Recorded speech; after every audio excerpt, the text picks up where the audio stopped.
Welcome back, ladies and gents. We are going to continue our discussion on continuity, the definition of continuity, and one-sided limits. We are going to continue with the same notes that we started last time. If you want to access those, I relinked them right in here in today's module.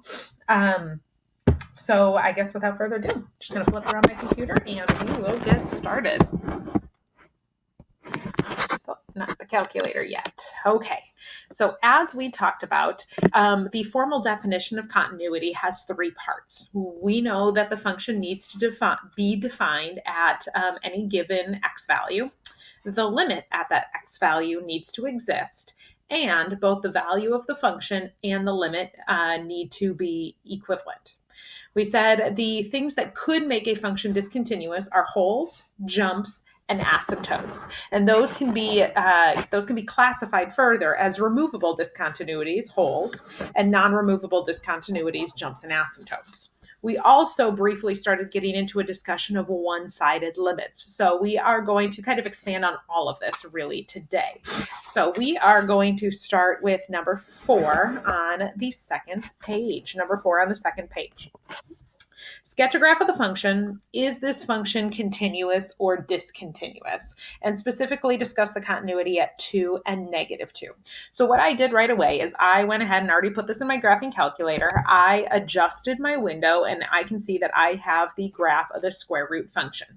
It looks like my function goes from -2 all the way to +2 and reaches a max at a y value of 2. So I'm going to take that picture and I'm just going to sketch it onto the graph on my notes.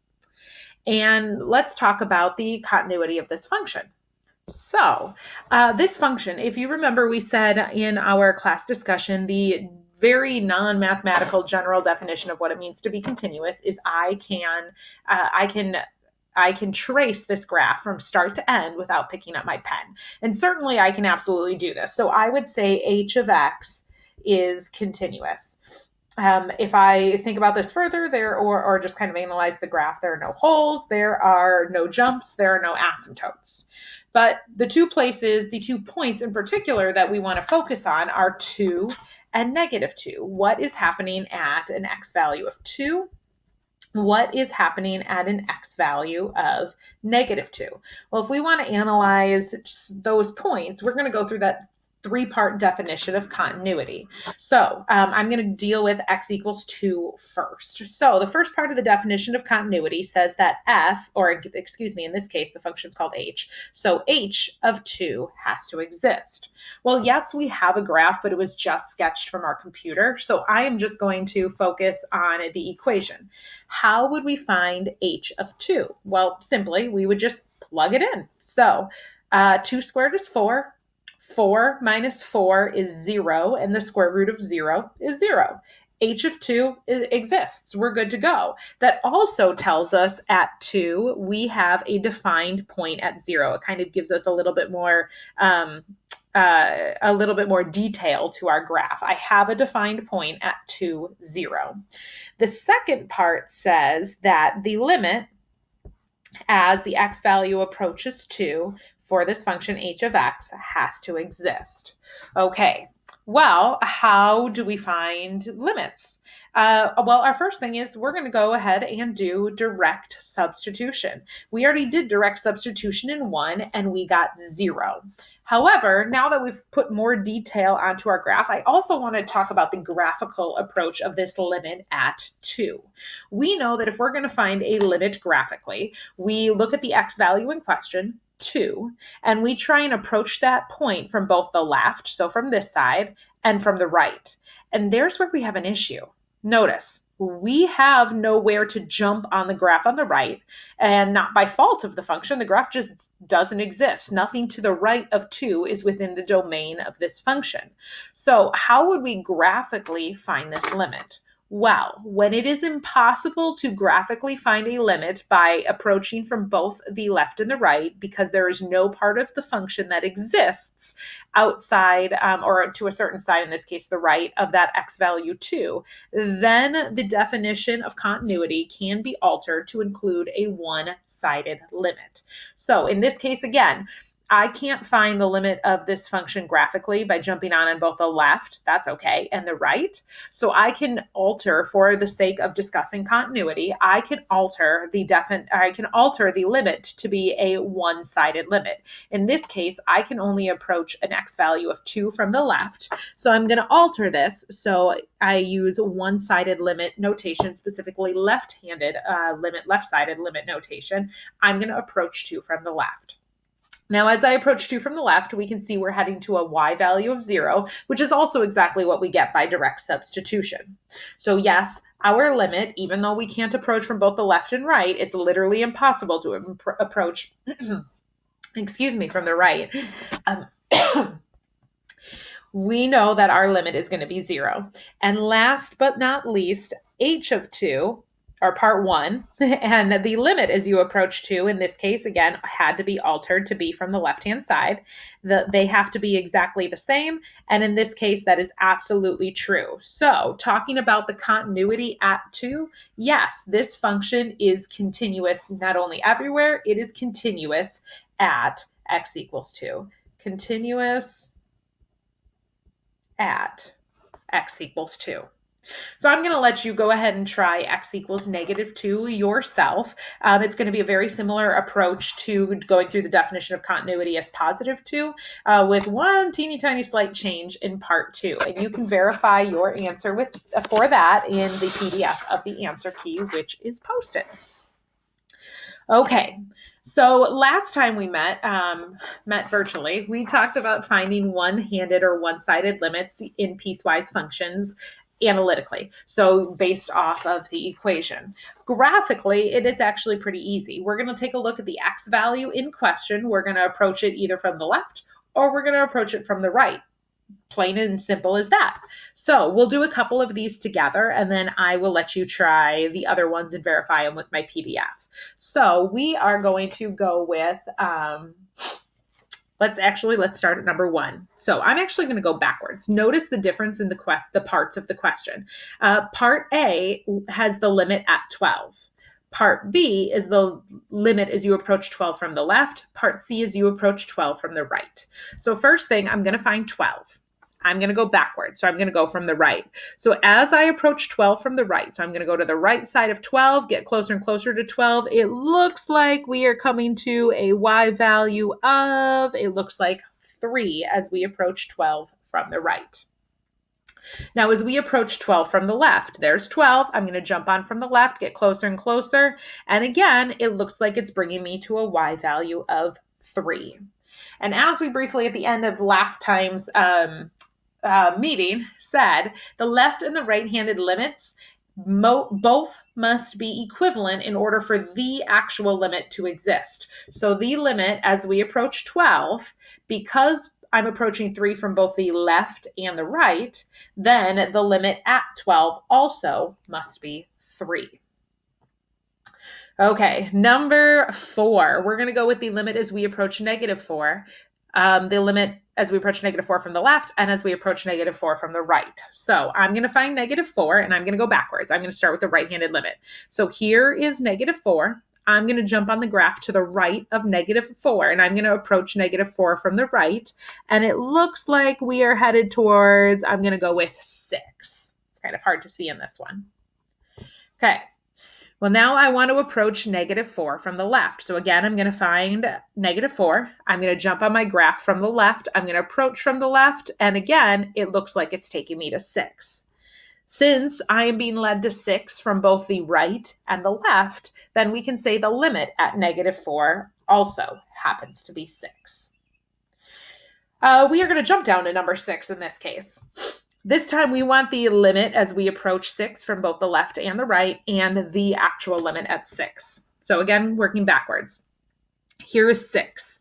As we approach 6 from the right, so I'm going to jump on from the right. I'm going to follow my graph, approaching 6 from the right, and it looks like it is leading me to 2. As we approach 6 from the left, so again, here's 6, but I'm going to jump on the left, and I'm going to trace, getting closer and closer and closer to an x value of 6 from the left side, and it looks like it's taking me to 4. Now notice this one's a little different than example 1 and 2. From the right, we're headed to 2. From the left, we're headed to 4. If I kind of look at this all together, this would be a case where we would say the limit does not exist because we are being led to 2 different y values as we approach an x value of 6. I can see that right here. I'm approaching 4 and I'm approaching 2, so I cannot make any determination as to where this graph is leading me as we approach 6. So we say that the limit does not exist. In order for the ultimate limit to exist, the left-handed and the right-handed limit must be equivalent. Okay.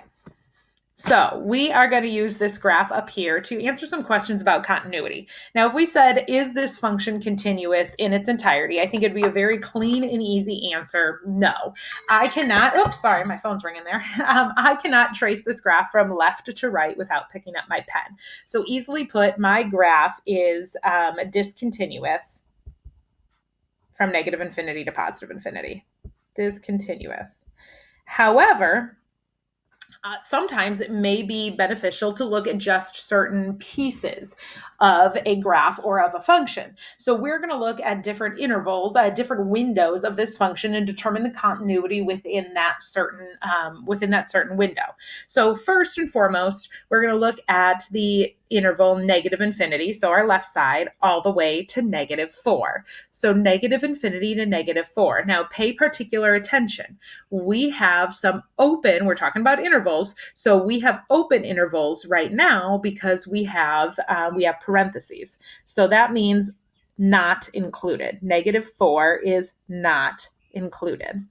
So I'm actually going to grab a piece of paper right here. Actually, I have an empty envelope. And since we're only focusing on negative infinity to -4, I'm going to cover up the rest of this graph. So if I just look from negative infinity to -4, I'd say, yeah, that looks pretty continuous. The only spot in question would be -4 itself, because I see there's a hole right there at -4 and there's a defined point. But because our interval is open and -4 is not included, I'm actually going to shift this envelope over, cover up -4 because it's not included. And then I'm going to ask myself, does this look continuous? Yeah, if I can trace my graph from left to right, from negative infinity all the way to -4, not including -4. I never have to pick it up. So I would say, yes, this graph is continuous on the open interval negative infinity to -4.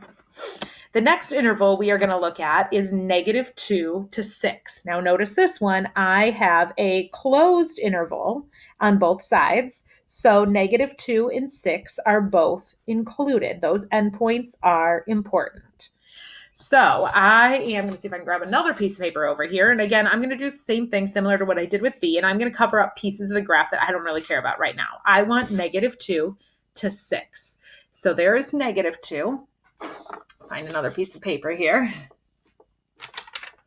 And we said -2 to 6. There is 6. I am going to cover up right there. Now, I'll tell you this piece, in case anyone's wondering, that was just when I screen captured, that was just my cursor blinking right there. So don't worry about that guy. But from -2 to 6, to me, yeah, that looks pretty continuous. I can trace it from left to right without picking up my pen. However, the difference between this one and part B was that now my endpoints, -2 and 6, are included. So how do I determine the continuity at those endpoints? Are we continuous at the endpoints, including those numbers? Well, again, in order to ever discuss continuity on an interval, continuity at any point in particular, and now our points in question are -2 and 6, we're going to run through the definition of continuity. So I'm going to go with x equals -2 first. So here we go. I want first f of -2. So I'm going to look at my graph and I'm going to find f of -2, which our defined point at -2 happens to be about, notice what this graph is going up by. It's going up by 2s. So let's see, 1, 2, 3, 4, 5, 1, 2, 3, 4. It's probably at like -1 point something. I'm just going to call it -1 for right now. So 2 says the limit as we approach -2 has to exist. Now, keep this in mind. If we're only working with the interval from -2 to 6, then anything outside or to the left of -2, I should say, doesn't exist. If we are restricting any function to a certain interval, to a certain window, then you have to treat the rest of the graph, the part that you cut off, as though it doesn't exist. So if I want to approach -2, it's impossible for me to approach -2 from both the left and right, because again, we're thinking that nothing to the left of -2 actually exists. So in this case, I'm forced to adjust my limit so that it is a one-sided limit approaching -2 from the right. So if I approach -2 from the right, I'm going to get closer and closer to -2. Yup, we're still approaching that value of -1, maybe -1 point something. So part 3 says f of part 1 and part 2 really have to be the same. So f of -2 has to be equivalent to the limit as you approach -2, in this case, forced to do it from the right for this function. And yes, we are equal, which means our function is continuous at -2. Our function is continuous at -2. Okay, well, we also have to figure out, are we continuous at 6? Because that endpoint of 6 was also included. So I am going to go ahead and write this one over here, x equals 6. And the first thing we are going to do is find f of 6. So going back up to my graph, now keep in mind, as far as 6 is concerned, nothing to the right of 6 exists because we restricted our interval from -2 to 6. So f of 6, well, there's our defined point, and our defined point happens to be at 3. So I made a note of that down by part C. Part 2 says the limit of my function as we approach 6 has to exist. Now, again, keep in mind that nothing to the right exists for this particular piece because we are only looking at the interval -2 to 6. So we're going to ask ourselves, can I approach 6 from both sides? On this restricted interval, the answer is no, I can't approach from both sides. I am forced to only approach 6 from the left, so I am going to adjust my limit notation so that I'm only approaching 6 from the left. So now that I've adjusted my notation, I'm going to approach 6 from the left, and it looks like my graph is taking me to this point right here, which happens to be at 4. So then part 3 says, again, that part 1, the value of the function and the limit, in this case, again, we were forced to approach 6 only from the left. They must be the same. And in this case, we have 3 for part 1, 4 for part 2. They are not the same, so this function is not considered continuous at 6. And even though 6 is only one small part of this closed interval, because we fail at 6, we have to say that this discontinuous, I have to think about spelling here. We are forced to say that this function is discontinuous on this closed interval. I'm going to let you all run through D and again verify it with my PDF. Okay, so there are lots of different ways we can really approach, or lots of different types of problems we can look at when it comes to continuity. Absolute value functions, you can see, are here in 7. The one that, you know what, actually, we'll do 7 and 8, and then I think I'm going to leave 9 because we've done similar ones. I'll leave 9 for you to try on your own. So here we go. Find the left and right-handed limits, sided limits of the function f of x as you approach 0. Use one-sided limits to determine the limit of the function. Okay, so since we're using one-sided limits, I know that we are going to need to find the limit of our function. We said as we approach 0 from the left, and we are going to have to find the limit of the function as we approach 0 from the right. Okay.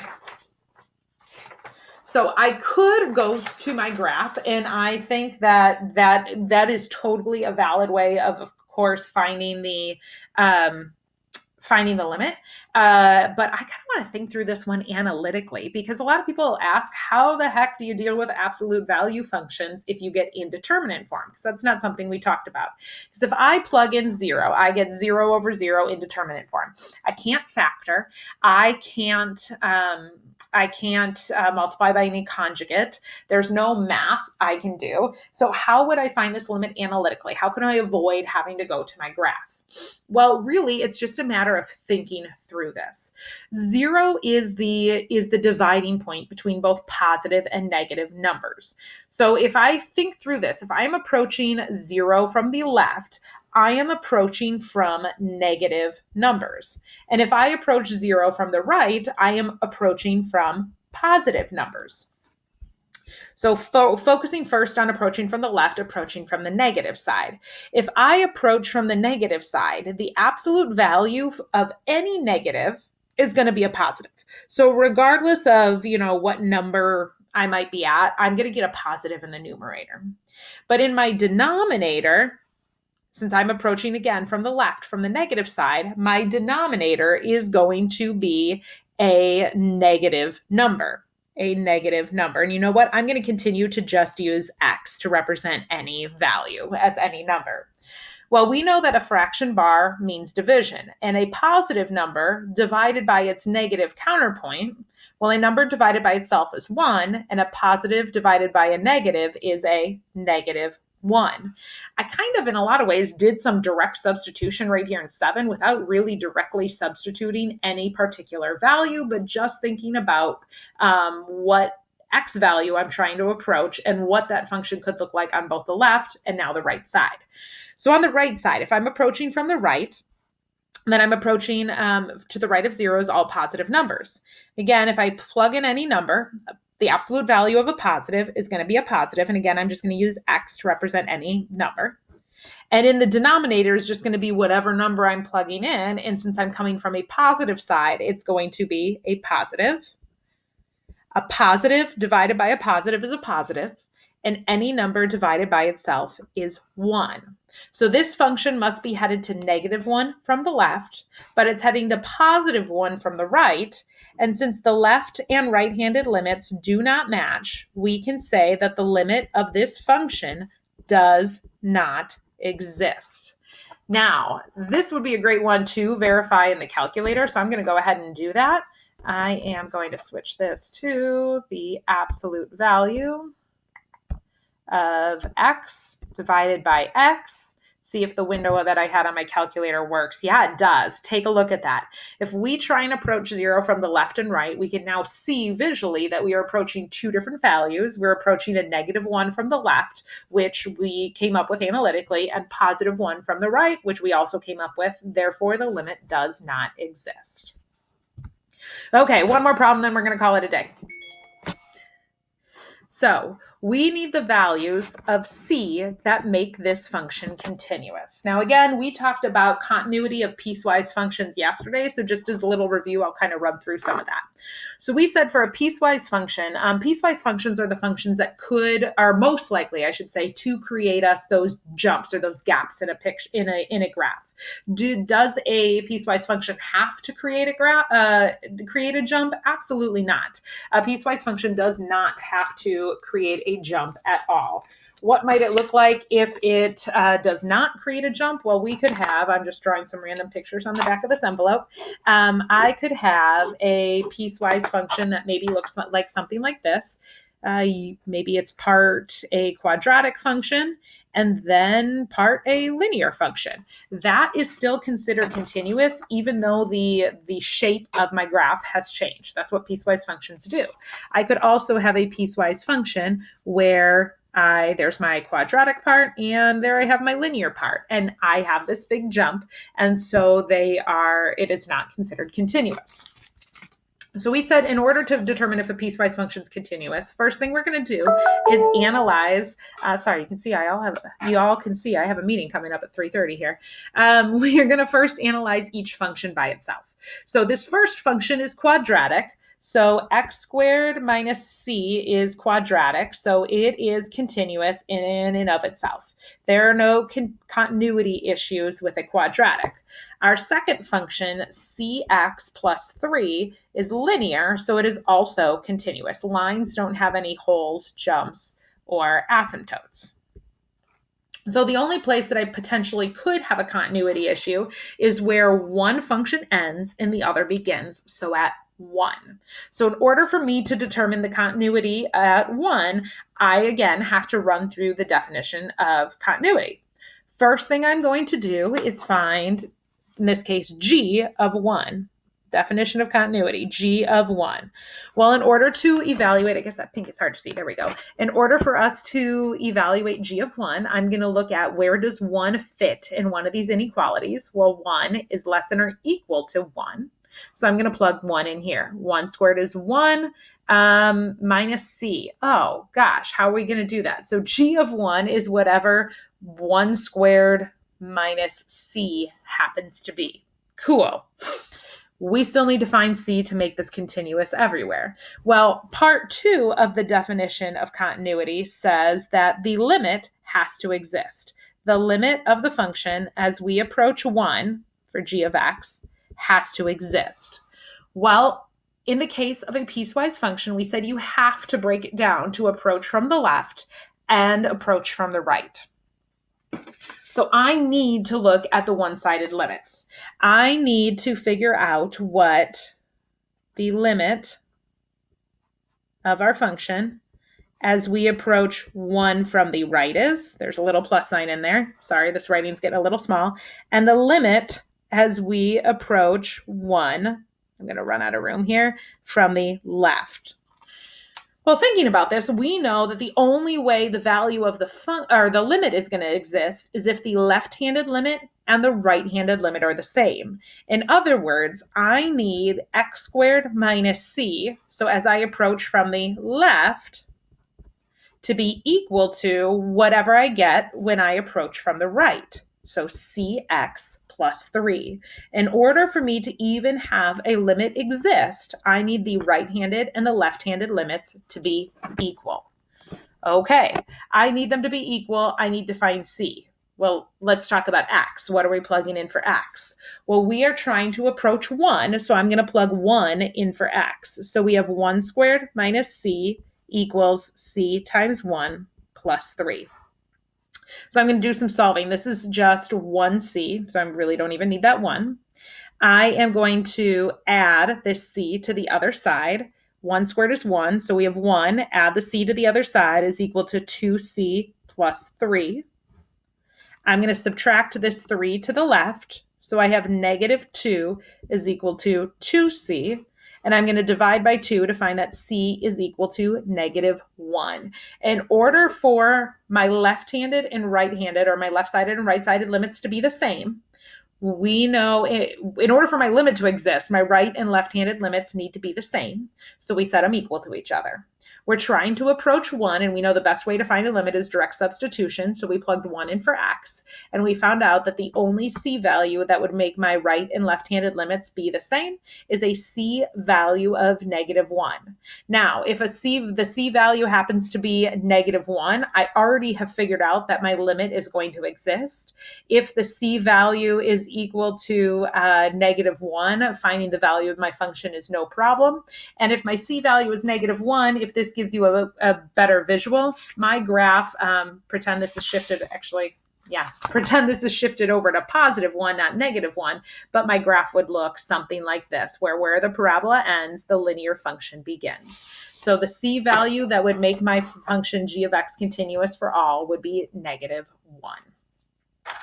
Okay, sorry, I think I got a little sidetracked as I was talking because, yet again, I have a screaming child upstairs. But I'm going to let you try all those pieces, including number 9 that I didn't walk through. Try them on your own. And you can check all the answers in the PDF that is posted. There have been some questions that popped up throughout this, so make sure you have answered those. And you guys, we are almost done. Hip, hip, hooray. Thank you for bearing through. Let me know if you have any questions.